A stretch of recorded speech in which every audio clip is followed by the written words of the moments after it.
si apre le dita, 1, 2, 3 e dopo si getta il grano, il chicco di riso.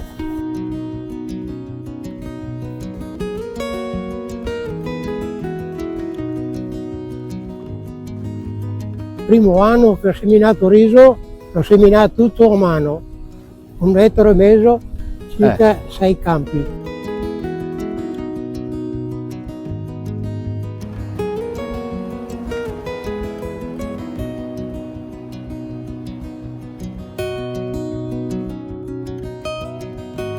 Ciao ragazzi, questa è la primavera isolana di Isola della Scala, è la stagione delle acque, nel senso che le acque entrano dalle sorgive ed allagano le risaie, dando il via di fatto alla crescita del riso che è stato seminato lì dentro, come avete visto fare da Giuseppe Melotti, decano tra i produttori risicoli. Questa è la tecnica della semina a immersione, poi c'è anche quella a secco che tra poco vedrete. Intanto però facciamo un salto all'indietro perché è lì che si annida la poesia, anche nelle parole di Giuseppe e anche dal semplice, apparentemente semplice, momento della semina a mano, che va fatta seguendo delle regole ben precise. Come si fa a seminare, Giuseppe? A seminare il riso bisogna avere la mano piena e dopo distribuirlo bene con le dita. Si apre le dita, 1, 2, 3 e dopo si getta il grano, il chicco di riso.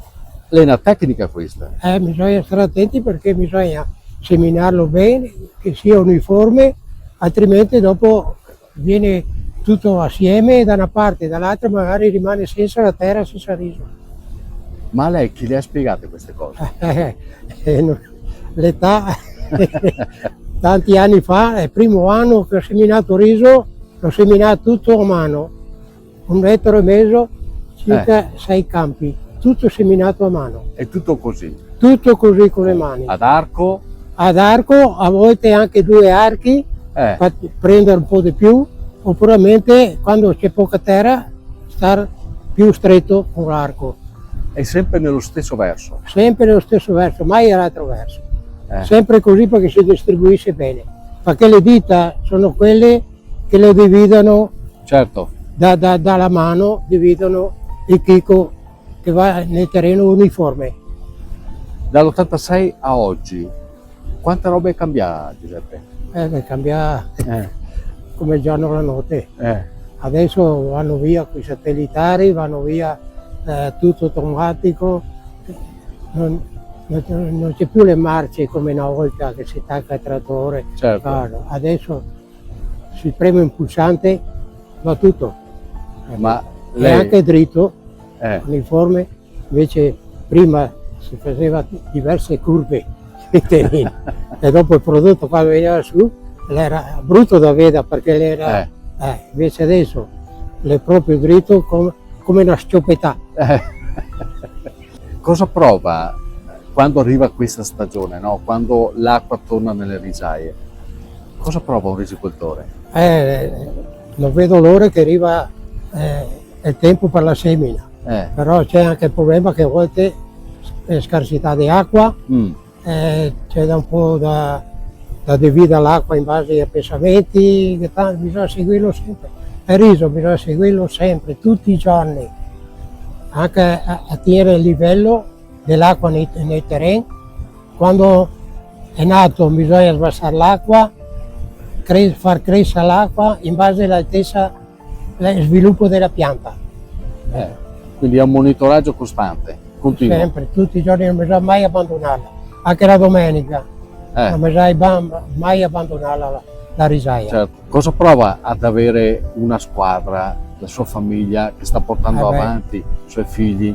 Adesso è tutto i figli e i figli dei figli che ha cominciato a lavorare qua, una famiglia allargata che adesso io vado solo a fare qualche giretto a controllare, a vedere se fa pulito, ma mi sa che tasa perché Giuseppe, ma la socca è buona? Sì, ecco. E hai imparato tutto dal vecchio. Oggi gestire una risaia significa avvalersi di una tecnologia importante che consente ovviamente di alleviare le fatiche e di massimizzare quantità e qualità. Ma alcuni capisaldi sono rimasti indispensabili e irrinunciabili. Primo fra tutti il valore dell'acqua, l'oro per il riso, il vialone nano veronese IGP, un marchio che è arrivato anche in virtù della qualità stessa dell'acqua, perché questa è tutta acqua di sorgiva ed è una ricchezza che gli isolani hanno saputo sfruttare, hanno saputo farne tesoro e grazie a questa ricchezza Isola della Scala è diventata una vera e propria capitale del riso, grazie all'acqua e grazie a famiglie, anche ai melotti, che hanno saputo interpretare i tempi, dando vita a un'attività fiorente che ha messo veramente Isola della Scala e il loro lavoro al centro di un importante indotto economico. L'acqua per riso fa la coperta, l'acqua per riso serve per bere, se non c'è acqua non si fa riso. Quindi avere le sorgive è una fortuna. Siamo fortunati, abbiamo le risorgive qui a pochi chilometri da noi, grazie anche alle persone del consorzio di bonifica che lavorano e ci danno una mano a far venire giù l'acqua, tengono puliti i fossati, arriva qui da noi l'acqua che è essenziale e noi abbiamo solo il compito di far innalzare l'acqua nei fossati, aprire le chiuse e far entrare l'acqua nelle risaie. Quanto di tutto questo lavoro è meccanizzabile, Luca?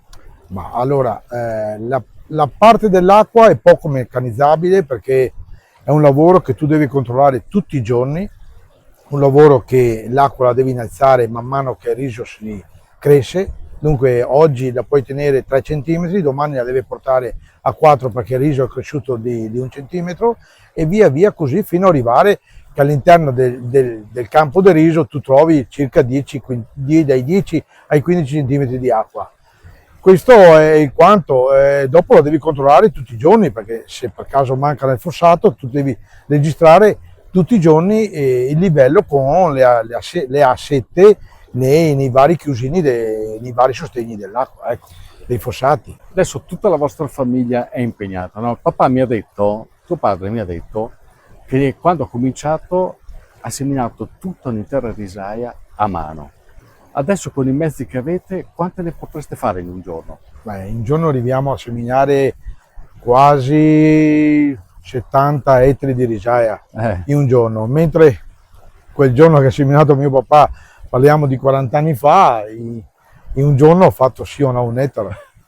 Ed è una cosa, adesso abbiamo tutti i mezzi tecnologici, lavoriamo con il satellite, lavoriamo con rato variabile, praticamente il riso vede il campo e viene buttato e nel momento in cui il riso o il satellite vede che lì sei già passato, chiude automaticamente lo spandiconcime. Tutto questo viene fatto dai nostri ragazzi, da mio figlio Emanuele che è super tecnologico e sanno come impostare l'attrezzatura perché ti dico la verità, io alla mia età faccio un po' fatica a capire tutta la tecnologia nuova che c'è adesso all'interno di questi trattori.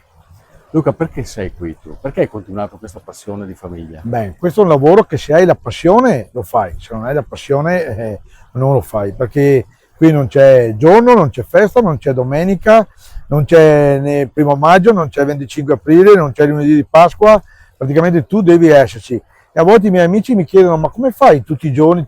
Ma questa è la passione, quando uno lavora con la passione non sente la fatica.